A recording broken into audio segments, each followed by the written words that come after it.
Subscribe करें और bell दबाएं ताकि कोई खबर रह न जाए।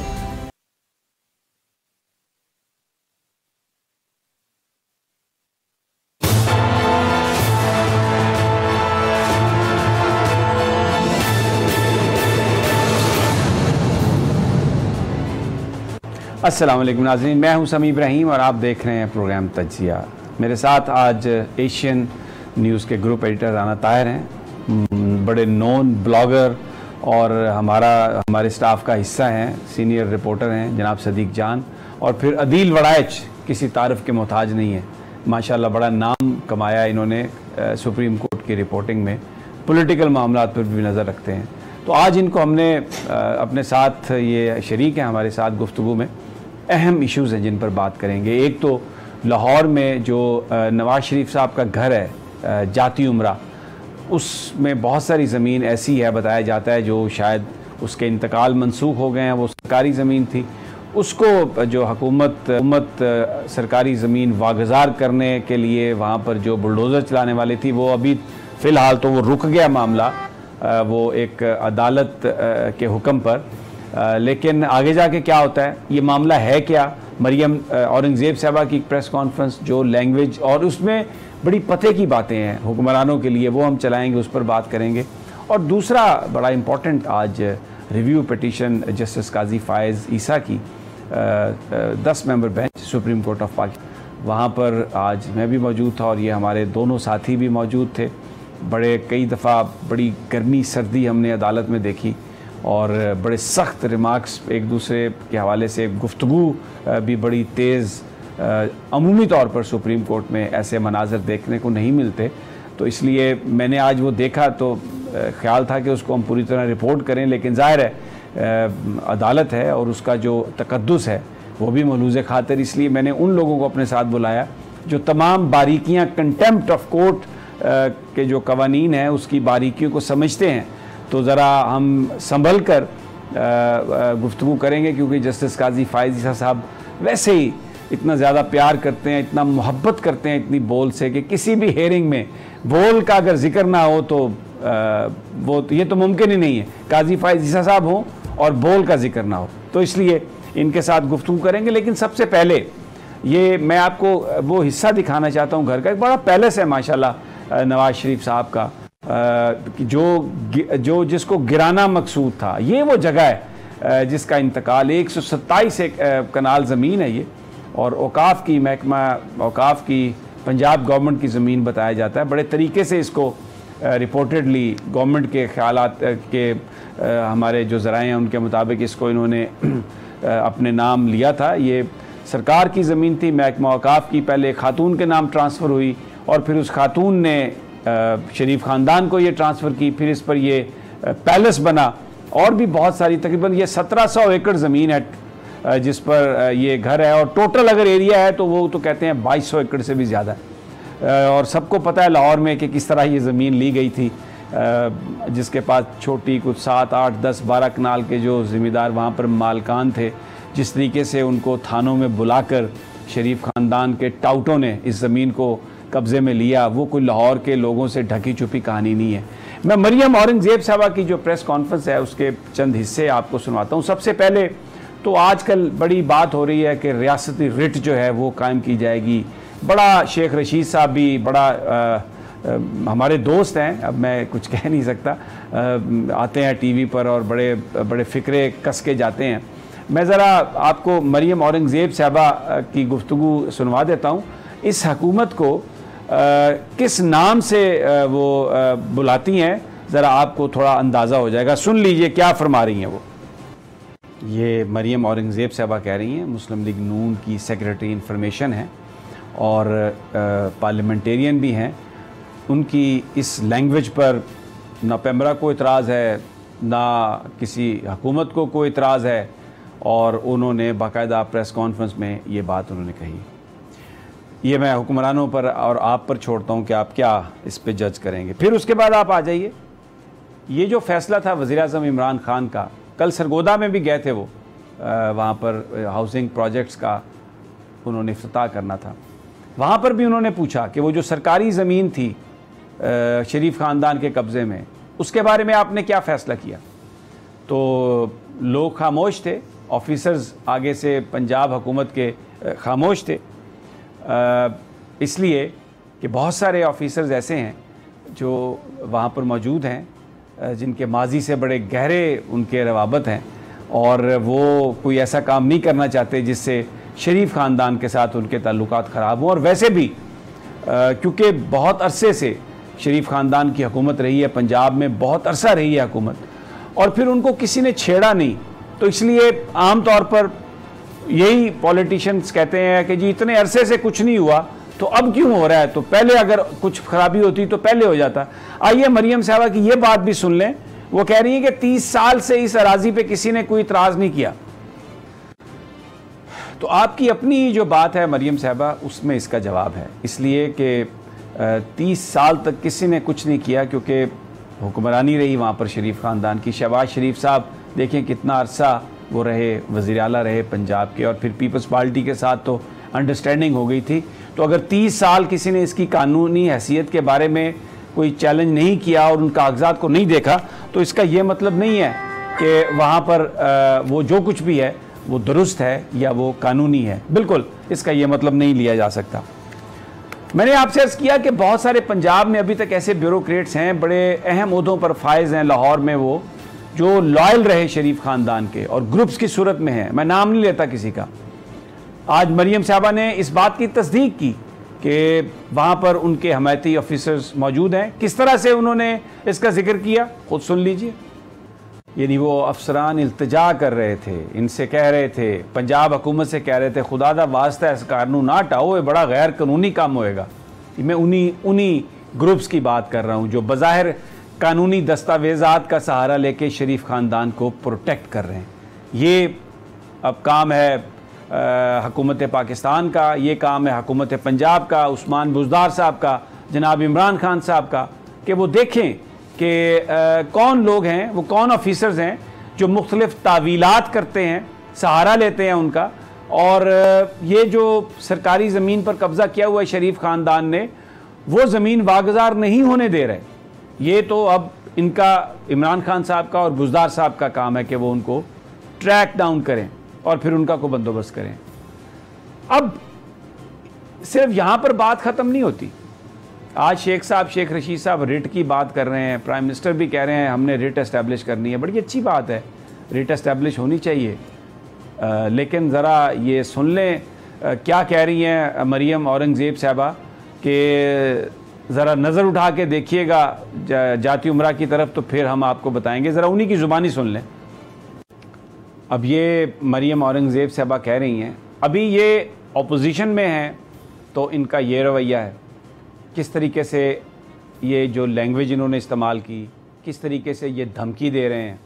और हम सबको पता है कि जिस तरह मरियम नवाज़ साहबा गई थी नैब के दफ्तर के बाहर, और वहाँ पर जो कुछ हुआ था, और फिर उसके बाद नैब ने जब दोबारा उनको बुलाया और उन्होंने कहा कि मैं लेके आऊँगी जत्थे साथ, तो फिर नैब ने उस पेशी को ही मौखर कर दिया। उस वक्त वज़ीर दाखिला शेख रशीद साहब ने रिट एस्टैब्लिश करने की कोई बात नहीं की थी, और मुझे नहीं पता कि अब कौन सी रिट एस्टैब्लिश वो करना चाहते हैं और इसका अंजाम क्या होगा। मैं उस इशू पर ज़्यादा बात नहीं करना चाहता, लेकिन मैं आपको कुछ मनाज़र दिखाना चाहता हूँ।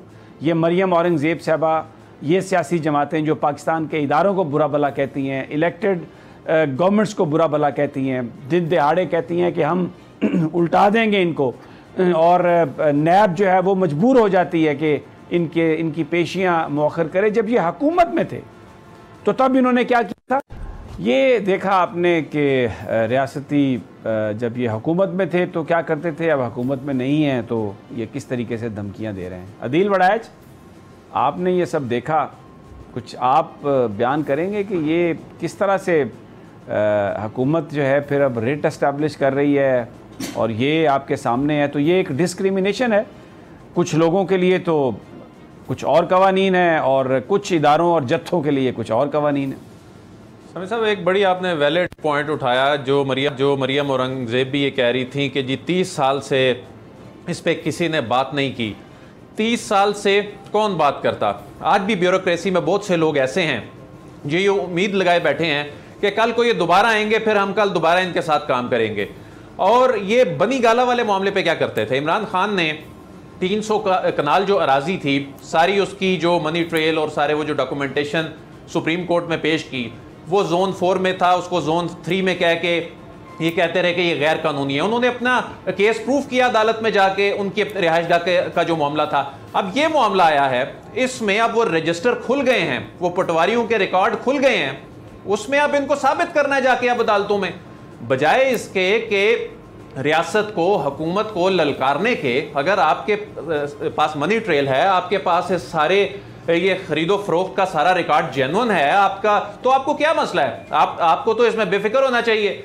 और इस अंदाज में जो आज रिएक्शन है, मैं तो हैरान हो गया हूं। मैंने अभी आपके प्रोग्राम में ही उनका जो स्टेटमेंट है ये सुना है कि किस तरह जो ये अवामी नुमाइंदे हैं, ये जो रोल मॉडल हैं, ये क्या जुबान इस्तेमाल कर रहे हैं और किस बुनियाद पे कर रहे हैं कि जी ये जो जमीन है जिस पे आपने घर बनाया है, इसका हिसाब जो है हुकूमत वो रिकॉर्ड खोल रही है। तो उस पर जो इनका रिएक्शन है, ये सारे मामले को जरूर मशकूक बना रहा है। समी साहब, सदीक जान, ये जैसे अभी अदील वड़ैश भी बात कर रहे थे कि ये जो सारा मामला है, ये ट्रांजैक्शन इस तरह से इन्होंने की, मास्टर प्लान में तब्दीली की, कवानीन में तब्दीली की, सरकार की जो ज़मीन है, औकाफ की जो ज़मीन है, उसको ये ले नहीं सकते थे।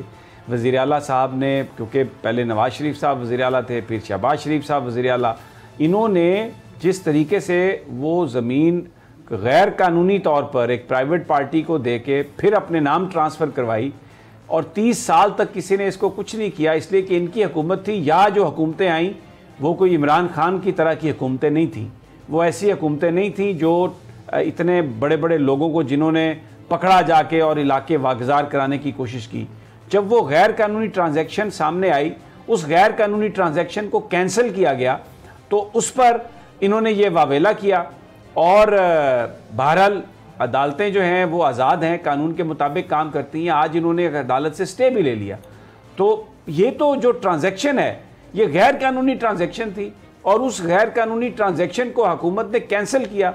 अब इनको तकलीफ ये है कि वहाँ पर इन्होंने एक महल बनाया हुआ है, तो इसमें ये तो एक बड़ी हौसले और हिम्मत की बात थी हुकूमत के लिए। सदीक समी साहब, मैं इस पे कोई ज़्यादा पुरुमीद नहीं हूँ। हुकूमत ने बिल्कुल हौसले और हिम्मत का काम किया और कहा कि इसको हम गिराएंगे, लेकिन फिर क्या हुआ? स्टे हो गया ना। खोकर पैलेस पे क्या हुआ? स्टे हो गया ना। देखें समी साहब, जो आपने जहाँ से शुरू किया था ना, रिट की बात आपने की, आपने इम्तियाजी सलूक की बात की, आप मुझे बताएं कि PTM ने फ़ौज पर हमले नहीं किए? आप मुझे बताएं क्या अली वज़ीर जिस बयान पे गिरफ्तार हैं, और इलेक्शन कमीशन में उस दिन मैं मौजूद था जब दलाइल दिए गए तहरीक इंसाफ के MNA की जानिब से कि जी इस की रुकनीत आप ख़त्म करें, तो इतना कुछ मौजूद होने के बाद इलेक्शन कमीशन ने कहा कि फैसला महफूज होकर किया। उन्होंने कहा हम इन चीज़ों पर कैसे उसको नायल कर सकते हैं एक सीट के ऊपर। फिर आप देख लें कि जब ये PTM बनी, बलोचिस्तान में खड़े होकर जो पाकिस्तान की फ़ौज के बारे में कहा गया कि पाकिस्तान की दुश्मन पाकिस्तान की फ़ौज है, भारत की फ़ौज नहीं है। महमूद खान अचकज़ई खड़ा होकर कहता है कि अफगानिस्तान से कोई आगे कुछ नहीं करता, ये पाकिस्तान की फ़ौज है जो तबाह करती है, हमें भारत की फ़ौज से कोई शिकवा नहीं है। कहा यह जाता है कि लोग फ़ौज पे हमले करेंगे। आपका प्राइम मिनिस्टर पाकिस्तान बैठकर कहता है कि ये फ़ौज को तकसीम करना चाहते थे। आपके इदारे कहते हैं कि ये फ़ौज को तकसीम करना चाहते थे, ये फ़ौज के ऊपर हमलों के लिए लोगों को उकसाना चाहते थे। मिज़ार कायद के ऊपर जो किया गया वो आपके सामने है। मॉडल टाउन की आपने बात की, उस वक्त 14 लोगों को शहीद कर दिया गया। इतने वाक़यात, इतने बयानात, और इमरान खान साहब कहते थे अब मैं इनको जेलों में डालूंगा, अब मैं इनसे पूछूंगा, अब इनको बदला हुआ इमरान खान नजर आएगा, अब इनके साथ ये होगा, अब इनके साथ वो होगा। आप मुझे बताएं, कल शहबाज शरीफ की जिस केस में जमानत हुई है, सबसे खतरनाक केस था। 21 प्रेस कॉन्फ्रेंस के हमें शहजाद अकबर साहब ने बताया कि ये चीजें मौजूद हैं, बिल्कुल मौजूद हैं, हम मानते हैं, TTs मौजूद हैं, चेक मौजूद हैं, ट्रांजैक्शन मौजूद हैं, असासे मौजूद हैं, हर चीज मौजूद है। क्या हुआ समी साहब? आपके निजाम में मसला क्या है? आपके निजाम में एहतसाब में कैपेसिटी नहीं है, पहली बात। कल आपके प्राइम मिनिस्टर पाकिस्तान खड़े होकर कहते हैं, जब उनसे पूछा गया शहबाज शरीफ जमानत पे रिहा हो गए, तो आप जाहिर है वो भी कंटेम्प्ट ऑफ कोर्ट नहीं कर सकते ना, वो इस वक्त आपको पता है उनके खिलाफ केस भी चल रहा है। उन्होंने कहा मुआशरा इन लोगों को सजाएं दे। और भाई माशरे में सजाएं नहीं देनी, निजाम आपने बेहतर बनाना है, अदालतें आपने बेहतर बनानी है, एहतसाब का निजाम आपने बेहतर बनाना है, प्रोसिक्यूशन आपने बेहतर बनानी है, मुआशरे ने कहाँ सजाएं देनी है। और समी साहब बात यह है, यहाँ पे किसी के लिए कुछ सलूक होता है, किसी के लिए कुछ सलूक होता है। मुझे बताएं ना, अयाज सादिक एक बयान देते हैं और भारत की एयरफोर्स जो उस बयान से पहले तक डिमोरलाइज थी, उस दिन के बाद उनके मुर्दा घोड़े में जान पड़ जाती है, उनका जज्बा बुलंद हो जाता है। आपके DGI SPR को प्रेस कॉन्फ्रेंस करनी पड़ती है कि पाकिस्तान की फतह को शिकस्त में बदलने की कोशिश की गई और पार्लियामेंट के फ्लोर पे क्या हुआ यहाँ सादिक का? आप मुझे बताएं, वो जो मुफ्ती कफायतुल्लाह ने बयान दिया था अभी उनको गिरफ्तार के लिए, कहाँ है वो केस जिसमें उन्होंने कहा कि जर्नलों को उल्टा लटकाओ? यहाँ पे फौज को गोलियां मारने की बात की गई, यहाँ पे पाकिस्तान को 2 लाख करने की बात की गई, पाकिस्तान के इदारों पर हमले के ऊपर उकसाने की बात की गई। क्या हुआ? तो ये सिर्फ बातें हैं समी साहब, ये सिर्फ बयानात हैं। अमली तौर पे आपको कुछ नजर नहीं आएगा। एक जमात के ऊपर आपने, ठीक है, आपने कहा इन्होंने 8, 10, 15 जगहों पे जो है वो पुलिस पे तशद्दुद किया, नहीं होना चाहिए था, बिल्कुल नहीं होना चाहिए था, आपने उसको बैन कर दिया। और भाई जिस जमात के ऊपर आप कह रहे हैं कि उसको बैरूनी फंडिंग हो रही है, ये बात के बारे में, बिल्कुल, ये बात आप बड़ी जबरदस्त आपने बात कही। मैं माफी चाहता हूं, मैंने आपको काटा यहाँ पर गुफ्तगू में। राना साहब, मैं आपके पास आता हूँ, लेकिन मैं ना कुछ वीडियोस दिखाना चाहता हूँ जिसमें आपको ये पता चले कि जो गुज़श्ता 2-4 दिनों में हुआ, जो वाक़यात हुए हैं, उसमें सारा कसूर कोई एक फरीक का नहीं है। अब जब मॉब साइकी होती है, जब आप आमने सामने आते हैं, तो उसमें फिर चाहे पुलिस हो चाहे मुजाहिरीन हो, वो सब मिलकर ही एक तरह का काम करते हैं और एक ही तरह का उनका रवैया होता है, गुस्सा होता है। ये आपने देखा फुटेज जिसमें आपको पुलिस भी मारती हुई नज़र आ रही है। एक और फुटेज है, मैं चाहूँगा कि वो दिखा दें। उसमें आपको नज़र आएगा कि किस तरह जो गिरफ़्तार किए गए लोग हैं उनको किस तरह कतारों में ले जा रहे हैं हाथ खड़े करके, और उनके साथ किस तरीके से गुफ्तगू हो रही है।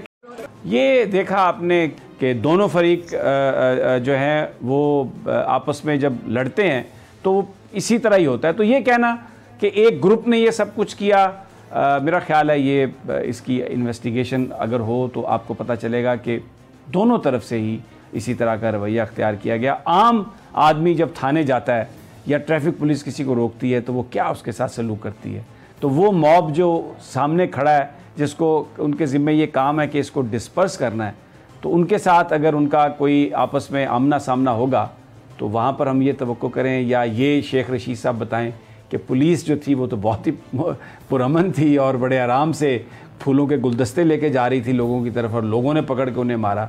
तो मेरा ख्याल है ये इस सदी का सबसे बड़ा झूठ होगा। राना साहब, इस पर अगर आप कमेंट करना चाहें, आपकी मर्ज़ी, या वो जो मरियम औरंगज़ेब साहबा की जो प्रेस कॉन्फ्रेंस है जिस पर भी आप बात करना चाहें।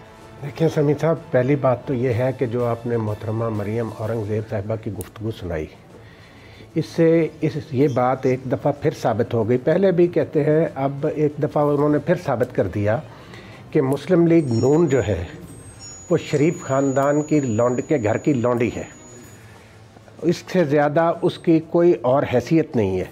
अगर ये नहीं है तो ये शरीफ ख़ानदान का ज़ाती मामला है, उनके ख़िलाफ़ एक ज़ाती प्रॉपर्टी का केस है। उसमें मुस्लिम लीग नून की तर्जुमान साहिबा जो है वो आके इतना मुल्क के मुंतखब वज़ीर आज़म के हवाले से, वो ख़ुद एक ख़ातून है, उन्हें सोचना चाहिए कि जो ज़ुबान वो इस्तेमाल कर रही हैं, अगर यही कोई हुकूमत का तर्जुमान जो है उनके बारे में इस तरह की ज़ुबान इस्तेमाल करे तो फिर क्या होगा। तो अखलाक का दामन किसी को भी हाथ से नहीं छोड़ना चाहिए। लेकिन क्या ये शरीफ खानदान के सारे गुलाम हैं जो मुस्लिम लीग नून के लीडर हैं? ये साबित यही कर रहे हैं, और क्या कर रहे हैं? हमें पता है भाई वो प्रॉपर्टी है। अगर वो सही अदील बड़ाई साहब ने कहा कि भाई आप अपना साबित कर देंगे, ठीक है, आप जाएं अदालत में। अब आप खुद ले गए हैं मामला, अदालत में फैसला हो जाएगा कि क्या बात सही है क्या गलत है। मसला ये है कि रायबंड के जो महल्लात हैं, साहब अदालती फैसलों के हवाले से भी, जैसे सदीक जान ने कहा, वो भी एक बहुत सारे लोग बड़ी बातें करते हैं, फिर अब पता नहीं अदालत में क्या फैसला होगा। देखें, बात यह है समी साहब, वो देखें जो बात आपने अभी कही, आपने वो गुफ्तगू भी सुनवाई मोहतरमा मरियम औरंगज़ेब साहिबा की कि वो अफसरान तरले करते रहे। ये कैसे होता 30 साल में? उस वक़्त मरहूम गुलाम हैदर वाई 92 में पंजाब के चीफ मिनिस्टर। अच्छा, मुझे ब्रेक पर जाना है, इंपॉर्टेंट बात है, आते हैं तो पर यहीं से बात शुरू करेंगे।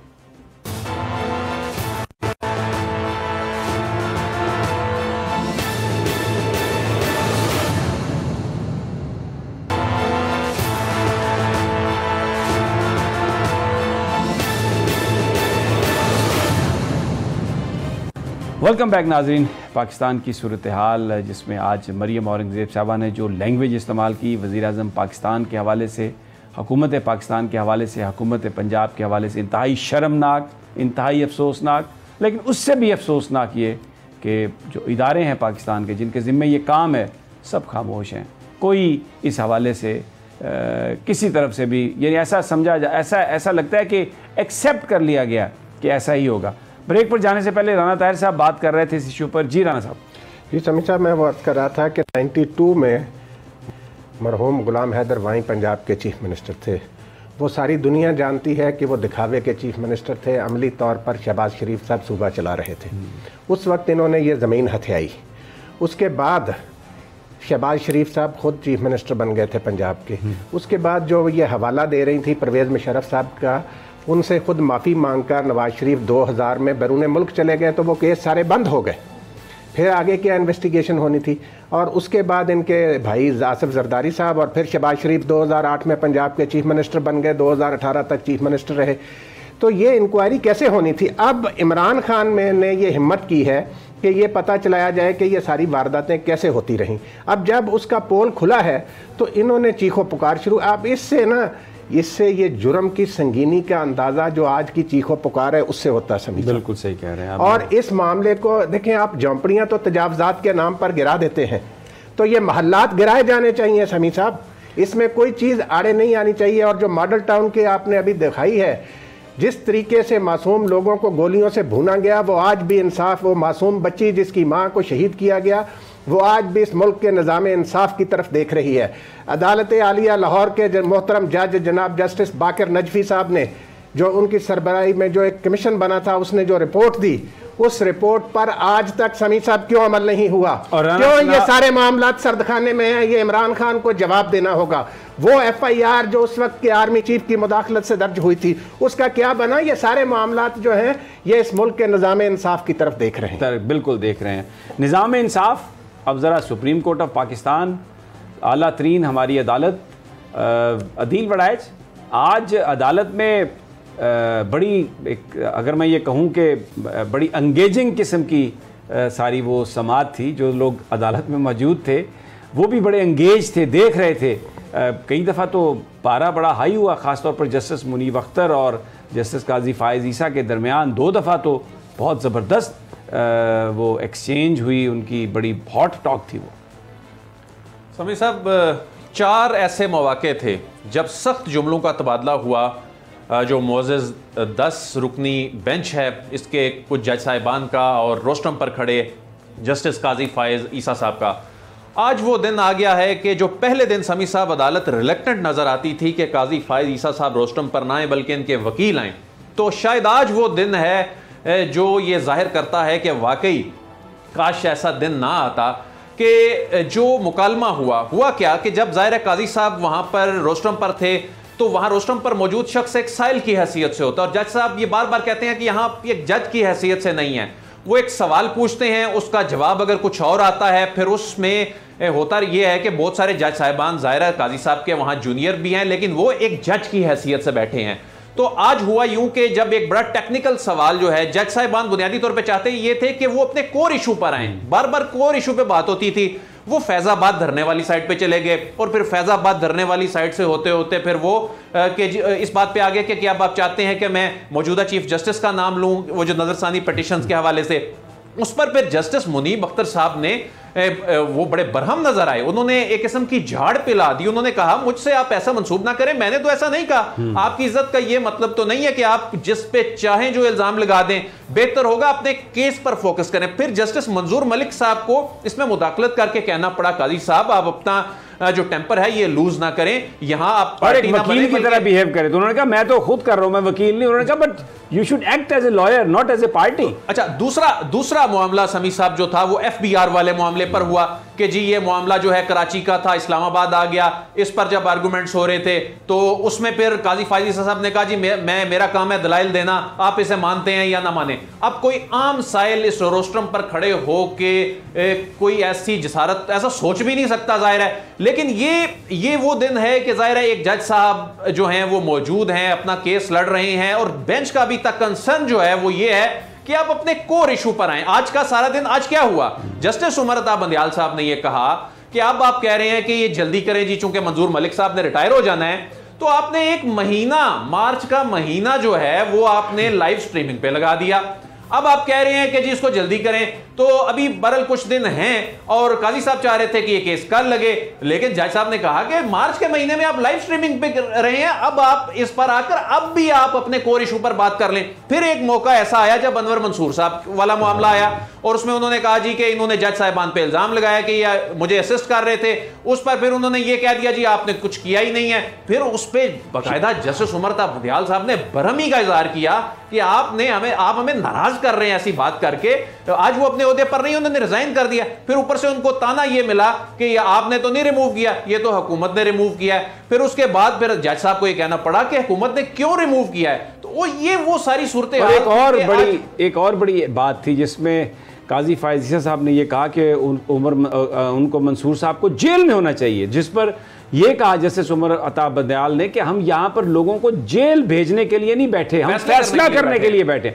आज जो उमर अता बंदियाल साहब का जो कंडक्ट था ना, मैंने वो देखा, most of the time he had a smile on his face, और अपने आप को उन्होंने बड़ा ठंडा करके रखा हुआ था। लेकिन काजी फायज ईसा साहब तो एक दफ़ा तो बड़े उनके वो बहुत ही जज्बाती अंदाज में उन्होंने कहा मैं रहूं ना रहूं, मुझे निकाल के बाहर फेंक दें, मुझे इधर रखें, या ये जो अदालत की जो सेंक्टिटी है, सुप्रीम कोर्ट की सेंक्टिटी जो है, वो मैं उसके लिए लड़ रहा हूं। तो जिस पर जस्टिस उमर अता बंदियाल ने ये कहा उनसे कि जो हमारे फैसले हैं और अल्लाह ताला जो है जो हमें देख रहा है, वो सुप्रीम कोर्ट की जो हिफाजत है वो उसके फैसले करेंगे और हम सब लोग we are mindful of that. Sadiq जान, देखिए जिस तरह आदिल बड़ाई साहब ने बताया, मामला शुरू तो यहाँ से हुआ कि जब वो मुसलसल 2 जजेस को टारगेट कर रहे थे, जस्टिस आसिफ सईद खान खोसा साहब जो सुप्रीम जुडिशल काउंसिल के उस वक्त सरबराह थे, और जस्टिस अजमत सईद शेख साहब। और उन्होंने तंज भी किया कि आजकल अजमत सईद शेख साहब जो हैं वो हुकूमत के फेवरेट हैं।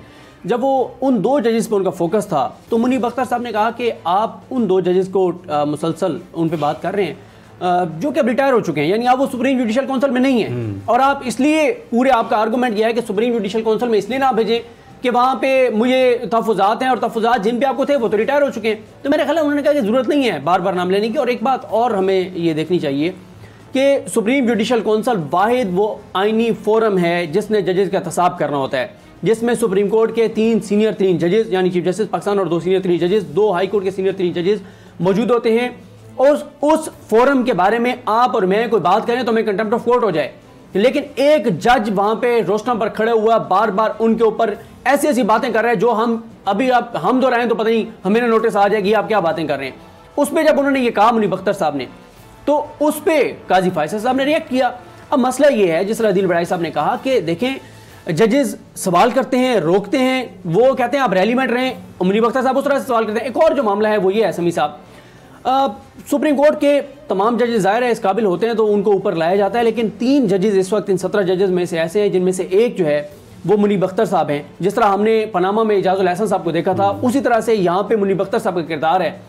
समी साहब इस केस में कम से कम कोई 15 बार ऐसे हो चुका है कि कोई वकील या काजी फायसल साहब किसी चीज़ का हवाला देते हैं तो मुनीब अख्तर साहब कहते हैं कि आप इसके शुरू में जाके पढ़ें या आगे जाके पढ़ें, और वो जब पढ़ा जाता है तो पता चलता है कि मतलब ही और है, मतलब ही और है। कई बार ये हो चुका है, आज भी हुआ। मुनीब अख्तर साहब ने उनको कहा कि आप जो कह रहे हैं कि आरटीओ जो है वो तो मुंतकिल हो गया था कराची, आपने इस्लामाबाद वालों ने कैसे इन्वेस्टिगेट किया तो सारा मामला ही गलत हो गया। उन्होंने कहा पैराग्राफ पूरा पढ़ें। जब उन्होंने पूरा पढ़ा था वो खुद दांग रह गए कि आगे लिखा हुआ है स्पेसिफिक ऑर्डर में कि ये इस्लामाबाद में। अच्छा, फिर काजी फायसल साहब का मसला यह है, जाहिर है वो सीनियरिटी में सुप्रीम कोर्ट में 4थे नंबर पे हैं और मुनीब अख्तर साहब 12वें नंबर पे हैं। अब वो इतने जूनियर हैं काजी फायसल साहब से। अब काजी फायसल साहब का टेम्परामेंट, आज उनको कहा उमर अता बंदियाल साहब ने और मकबूल राके साहब ने कि आप टेम्परामेंट अपना लूज ना किया करें, आप बरहम हो जाते हैं, आप उनको ऐसे जैसे वो आपके जूनियर जज के तौर पे वहां बैठे नहीं, आप यहाँ पे एक साइल के तौर पर, आप यहाँ पे एक वकील के तौर पर खड़े हैं और वो वहां पे एक जज के तौर पर बैठे हैं। और हमेशा से काजी फायसल साहब जो हैं जब भी कोई ऐसी चीज पॉइंट आउट करते हैं जैसे मुनीब अख्तर साहब, तो वो बरहम हो जाते हैं। और भाई बरहम होने की जरूरत नहीं है, आप उनका सवाल सुने, आप उनको जवाब दें, आप चढ़ाई कर देते हैं जैसे आप बेंच में बैठ के लोगों के ऊपर चढ़ाई करते हैं। फिर मसला यह है सुप्रीम कोर्ट के लिए केस क्यों मुश्किल है भाई, मसला यह है कि एक जज जो है वो वहां खड़े होकर कभी कहता है कि हुकूमत सुकूत ढाका करना चाहती है, पंजाब को अलग करना चाहती है, पाकिस्तान को तोड़ना चाहती है। आपने बड़ी जबरदस्त बात की। मुझे ब्रेक पर जाना है, जब मैं वापस आता हूं तो आज जस्टिस काजी फायज ईसा साहब की थे मुख्तलिफ हवालों से और पूरा वो पाकिस्तान की पॉलिटिक्स डिस्कस कर रहे थे और उस पर अदालत ने कहा, जस्टिस उमर अता बंदियाल ने कहा, जस्टिस मकबूल बाकर भी बार बार ये कह रहे थे, मंजूर मलिक साहब भी ये कह रहे थे कि आप अपने केस पर फोकस करें, you come to the point. लेकिन यहाँ पर नाज़रीन एक छोटा सा वक्फा, वापस आते हैं तो फिर सुप्रीम कोर्ट का मज़ीद अहवाल आपसे शेयर करेंगे।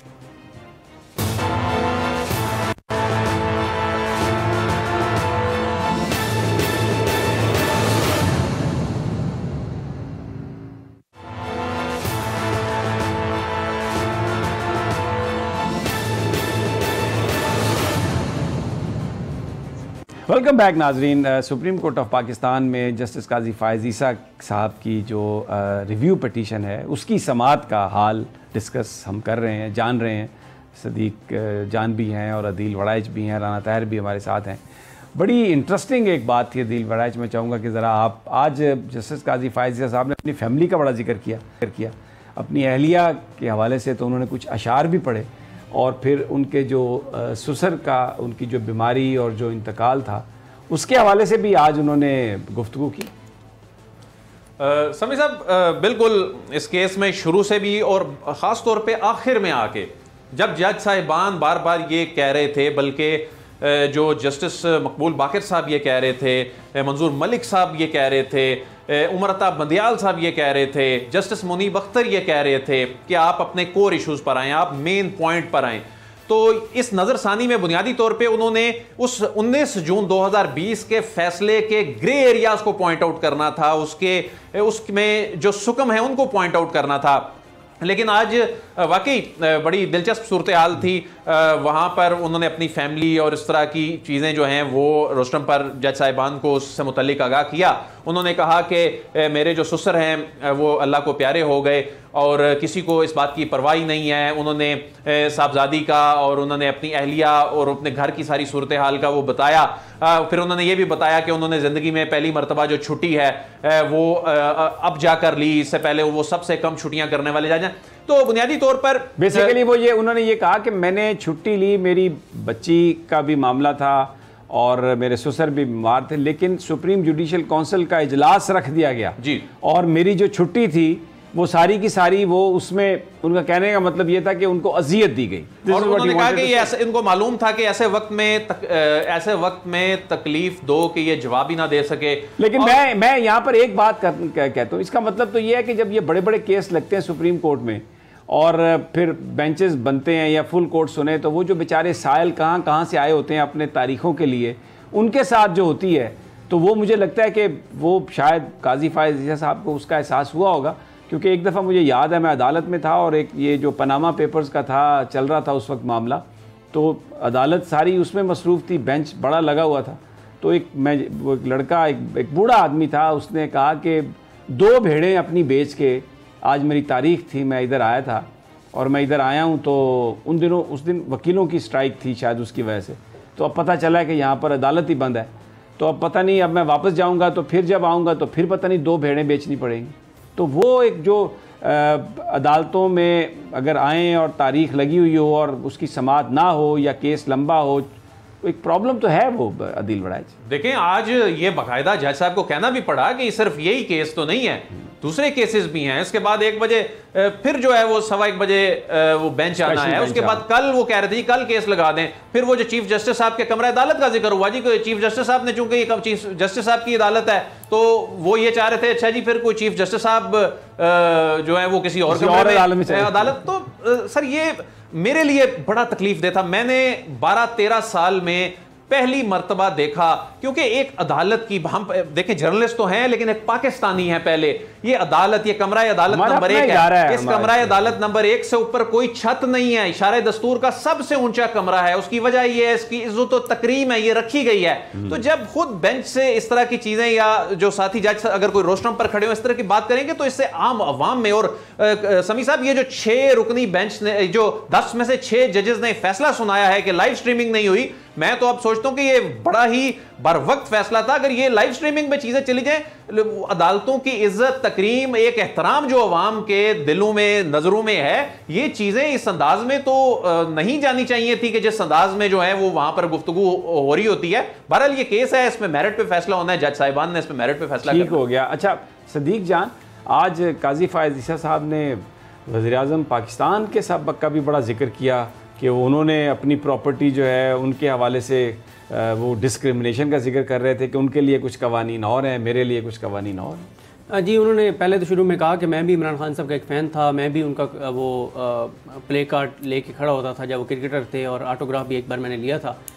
लेकिन वो कहते हैं वो इंसान हैं, और दूसरा वो कहते हैं कि मैं इसलिए ये कह रहा हूँ कि आपने सिर्फ मेरी बीवी के हवाले से सुप्रीम कोर्ट ने ये फ़ैसला दिया, या तो आप ये फ़ैसला दें कि तमाम जजेस की बीवियाँ, तमाम जर्नलों की बीवियाँ और तमाम ब्यूरोक्रेट्स की बीवियाँ, वो सब इस तरह से वो जो ब्यूरोक्रेट्स हैं, सरकारी मुलाजमीन हैं, वो अपनी बीवियों के इस तरह से असासे डिक्लेयर करेंगे जो उन पर डिपेंडेंट नहीं है।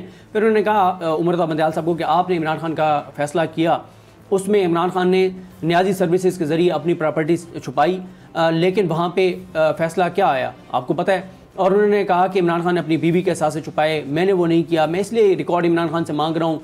और इस तरह से, और यही उनके ऊपर देखिए मसला यही है ना कि उमरता बंदयाल साहब पे आपको पता है कि एक और भी तनकीद होती है लोगों की तरफ से कि ठीक है वो आपके जज हैं, वो सामने रोस्टरों पे खड़े होकर दलाइल दे रहे हैं, वो पाकिस्तान के खिलाफ बात करते हैं, पाकिस्तान के इदारों के खिलाफ बात करते हैं, प्राइम मिनिस्टर के खिलाफ करते हैं, ज़ातियात पे आते हैं, फ़रोग नसीम को वो टाउट कहते हैं, शहजाद अकबर को जेल में भेज दो, सदर पाकिस्तान पे इल्ज़ामात लगाते हैं।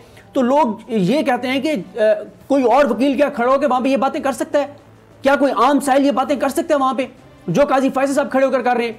और जो मैंने आपको बताया कि उन्होंने बल्दियाती इदारों के केस में काजी फैसल साहब ने कहा, उन्होंने कहा ये हुकूमत पाकिस्तान के लोगों से नफरत करती है, ये पंजाब को पाकिस्तान से अलग करना चाहते हैं, पंजाब में बगावत होगी, पंजाब पाकिस्तान से अलग होगा। क्या कोई जज ये बात कर सकता है? एहतराम के साथ ये बात कहूँगा, क्या कोई और पाकिस्तानी, एक बार मुझे याद है साकिब निसार साहब की अदालत में खड़े होकर पाकिस्तान के हवाले से किसी जज ने, किसी वकील ने, को बहुत बड़ा वकील था, उसने कोई बात की थी तो उन्होंने इतनी इजहार बरहमी किया, उन्होंने कहा तुम्हारी जुर्रत कैसे हुई है, तुमने इस मुल्क के बारे में बात की है, ये मुल्क है तो हम सब हैं, पाकिस्तान के बारे में तुम्हारी जबान को इजाजत किसने दी है कि तुम ये अल्फाज दोहराओ पाकिस्तान के बारे में? तो लोग पूछते हैं उमरता बंदयाल साहब इसलिए, और ये मुश्किल केस उमरता बंदयाल साहब के लिए पाकिस्तान की तारीख के मुश्किल केसेस में से एक केस है कि वो इस तरह से एक बेंच को लेकर चल रहे हैं जबरदस्त अंदाज से और ओपन माइंड के साथ। जब फरोग नसीम साहब दलाइल दे रहे थे तो ऐसे सवाल कर रहे थे उमरता बंदयाल साहब कि पता चल रहा था कि ओपन माइंड के साथ बैठे, तो उनके ऊपर तनकीद भी गलत है, उनके खिलाफ। समीर साहब, आपको याद होगा कि डस्का वाला केस जब चल रहा था तो क्या क्या बातें की गई। जस्टिस उमरता बंदयाल साहब जब केस कंडक्ट कर रहे होते हैं हमेशा उनके चेहरे पे एक स्माइल होती है, और वो किस अंदाज में केस को लेकर चल रहे होते हैं और बड़े प्रोफेशनल अंदाज में। तो वो जब तरह तरह की बातें की गई, लोगों ने कहा ये तो फैसला पता नहीं क्या आने जा रहा। देखें फिर उन्होंने इलेक्शन कमीशन ऑफ पाकिस्तान की जो वो रिमार्क्स भी देते आए, वो फैसले में रिफ्लेक्ट भी हुआ कि इनकी खुद मुख्तारी, इनकी जो एक आईनी जुरिस्डिक्शन है हम उसमें नहीं जा रहे। तो ये देखें ना, फिर वो लोग शर्मिंदा हो गए जो ये पूरी कैंपेन चला रहे थे, जो पूरा एक माहौल बना रहे थे। तो यहां भी बहुत से लोग एक गलत तासुर बनाने की कोशिश करते हैं कि वो बड़ा शायद एग्रेसिवली चला रहे हैं, वो यहां भी वो बड़े, मुझे तो बड़े कूल माइंडेड नजर आते हैं। बहुत कूल एंड काम है, बड़ा संभाल के चल रहा है। राना साहब, आज बड़ी काजी फायज़ साहब ने कहा खून के आखिरी कतरे तक लड़ूंगा और मुझे सुप्रीम कोर्ट से निकालना चाहते हैं, और सारा बड़ा उन्होंने बड़ा जिक्र किया बहुत इस तरीके से, जिसमें अपने जो उनके नुकात थे उसका कोई जिक्र नहीं था, लेकिन कानूनी नुकात का, लेकिन इधर उधर की बातें बहुत थी।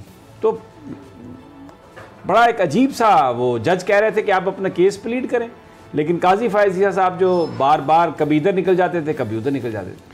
लेकिन समीर साहब, काजी फायज़ साहब बड़े मोहतरम जज हैं। बात यह है कि जैसे अदील वड़ाइच साहब ने भी बात की, इस वक्त जब वो वहाँ रोस्ट्रम पर आकर अपने दलाइल दे रहे होते हैं तो वो जज के तौर पर उन्हें समझना चाहिए कि वो उस अदालत के सामने पेश हैं। वहाँ पर वो बतौर ये ना समझें कि कोई उनका जूनियर है या सीनियर है, वो अपना केस उनके सामने पेश करते हैं और अपने दलाइल देते हैं। लेकिन बात यह है समीर साहब कि ये उनकी रिव्यू पिटीशन है। रिव्यू पिटीशन बहुत ही महदूद होती है। आम केसेस में तो हम देखते हैं कि फौरन ही फैसला हो जाता है, ये नहीं कर सकते। एक सेंटेंस होता है आम केसेस में, अदील वड़ाइच, सदीक जान, एक सेंटेंस होता है कोर्ट का, उसमें सिर्फ उन्होंने तो स्कोप ही नहीं। रिव्यू में तो कहा जाता है कि उसमें तो स्कोप ही नहीं। अच्छा, बुनियादी तौर पे इस केस में भी क्या है समी साहब, इसमें भी मामला एफबीआर को भेजने के हवाले से 7 जजों का जो फैसला है, 7-3 से जो फैसला आया था, उसमें काजी साहब के पास जाहिर टाइम तो लिमिटेड है, उसमें उन्होंने एस्टैब्लिश करना है कि फैसला कैसे गलत था। और आज भी ARU पे बात हो रही थी, आप भी कमरा अदालत में थे, तो उमरता बंदयाल साहब ने कहा, उन्होंने ये कहा कि हम तो इस हवाले से इतना डिटेल में बात कर चुके हैं, फैसले में लिख चुके हैं, जो ऑपरेशनल चीजें हैं उनको, जो ग्रे एरियाज हैं उनको आप पॉइंट आउट करें। जी राना साहब, आप बात करें। साहब, उनके पास मैं कहता हूं कि काजी फायज़ साहब जो है ना, उन्होंने एक बात जो कर रहे हैं वो इससे साफ नज़र आ रहा है कि वो मामले को तूल देना चाहते हैं। वो ये कहते बजाय इसके कि वो नहीं, उन्होंने ये बात आज कही कि मुझ पर ये इल्जाम लग रहा है कि मैं तूल देना चाहता हूं, इसलिए आप समात कल ही रखे। तो जिस पर उमर अता बंदयाल साहब ने कहा कि पूरा महीना आपने वो लाइव स्ट्रीमिंग पे निकाल दिया। मैं तो जस्टिस उमर अता बंदयाल साहब के तहम्मुल और बुर्दबारी पर उन्हें खराज तहसीन पेश करता हूँ। जिस कदर तहम्मुल और बर्दाश्त का मुजाहरा अदालत उज़्मा का ये बेंच कर रहा है, जिस तरीके से काजी फायद ईसा साहब बहुत मोहतरम है, लेकिन वो जिस किस्म की गुफ्तगू कर रहे हैं इस बेंच ने, तो मैं कहता हूँ कि तहम्मुल और बर्दाश्त का अदालती तारीख में एक नया रिकॉर्ड कायम किया है। ये बात आपकी सही है, लेकिन एक बात मैं ज़रूर कहूँगा, वक्त हमारे पास कम है, अगर कोई इस पर रिस्पॉन्ड करना चाहे, कि काजी फायद ईसा साहब जो बात करते हैं, हमारी अपोजिशन की जमातें जो हैं, ख़ासतौर पर मुस्लिम लीग नून वाले बहुत ध्यान से बात सुनते हैं। आज सुबह उन्होंने बात की सुप्रीम कोर्ट में, जिसमें उन्होंने शहजाद अकबर साहब का कहा कि वो उनको जेल में होना चाहिए। तो मरियम औरंगज़ेब साहबा ने जो गुफ्तगू की वो सारी की सारी गुफ्तगू वही थी जो काजी फायद ईसा साहब ने की। और मरियम साहबा ने अपनी गुफ्तगू में ये हवाला दिया कि आज कोर्ट ने ये कहा, उन्होंने ये नहीं कहा कि वहाँ पर जस्टिस काजी फायद ईसा बतौर एक लिटिगेंट ये बात कर रहे थे। उन्होंने ये कहा कि जनाब ये तो आज अदालत में भी ये बात कही गई कि वो शहजाद अकबर एक्ट आउट है। बहरहाल इंशाल्लाह कल फिर आपसे मुलाकात होगी। हमारे प्रोग्राम खत्म हुआ है, इजाज़त दीजिए, अल्लाह ने के बाद।